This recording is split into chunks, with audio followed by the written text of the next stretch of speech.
Hey everyone, hope you're all doing well. Hope you're enjoying what you're reading. If you're not, remember to DNF your book.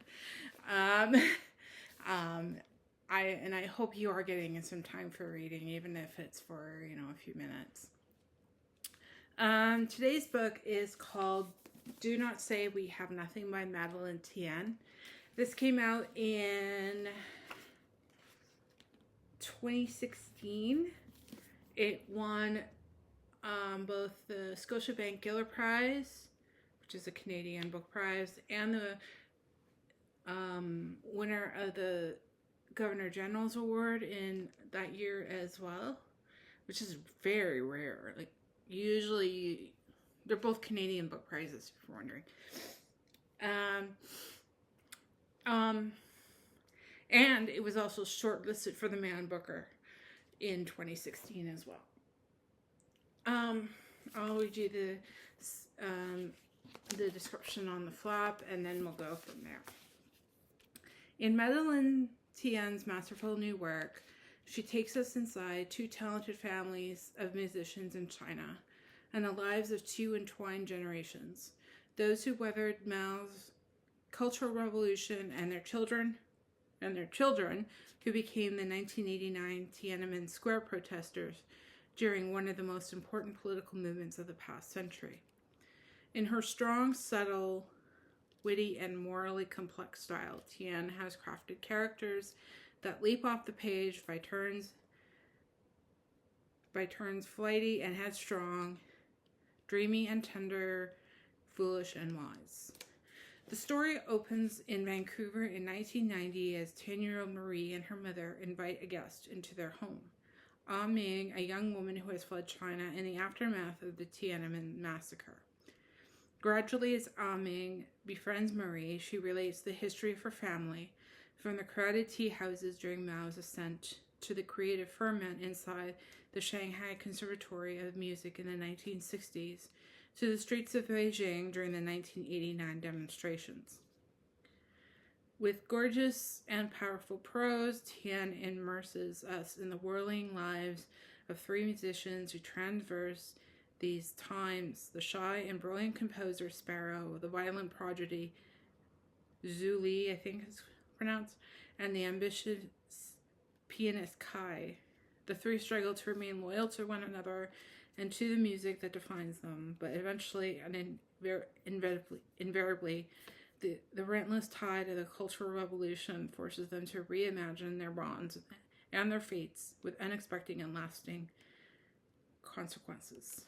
Do Not Say We Have Nothing is a gripping evocation of the power and trauma of political revolution and a magnificent tale of two vibrant families caught in the maelstrom. It haunts us with a question both universal and personal. How may we truly love one another, pass along our stories, make art when the self must be disguised or hidden? I thought this book was okay.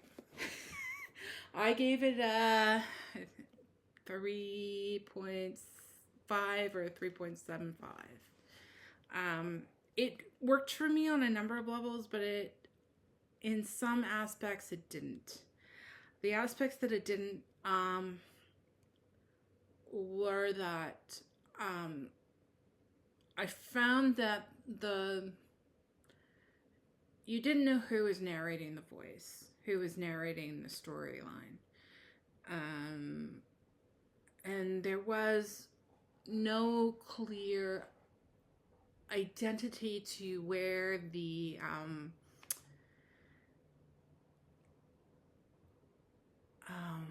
story was going, per se.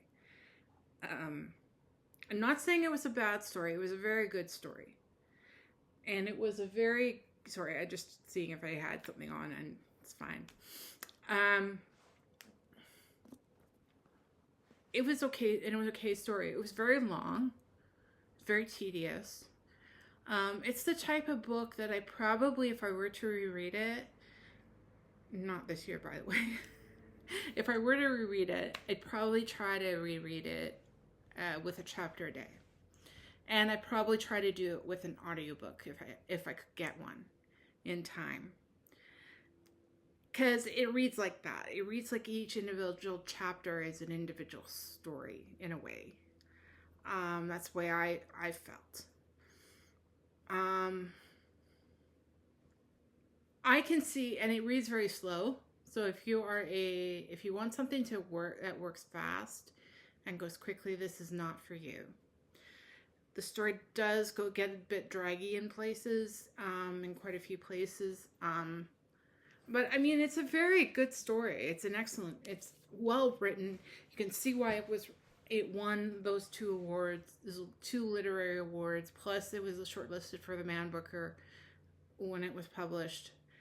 I think she was the first. This was like her first time. I'm not sure. This is where this is in her catalog of books. Because it does not give a list of her other works anywhere.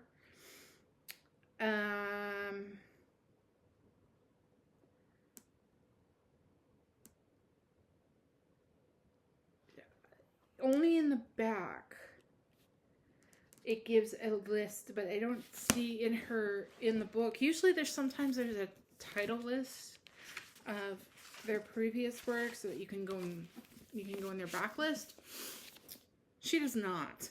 You'd have to look in her biography in the back to figure out what she's written, which is kind of unfortunate, which I just discovered. She's got at least another book before this, and I know she just came out with a new one this year. And I think there's 1 or 2 in between this one and the one that came out this year. So I would say she's very literary. If you like literary, I would highly recommend this. It's a very slow book. I've got a hardback. As you can see, I kind of crushed the cover. And so it was a little difficult holding at times, you can imagine. I also found that it did get boggy down. I would recommend that if you are going to read this book, please do read it a chapter a day. It will only take you about 2 weeks. And if you can, maybe buy an ebook. This is a very heavy book. I do want to reread this. I do want to read it differently. Like I want to maybe do a tandem read, like with an audiobook, and so that I can get more of the story maybe. I'd probably borrow it. I probably wouldn't buy it through whatever audiobook source you get.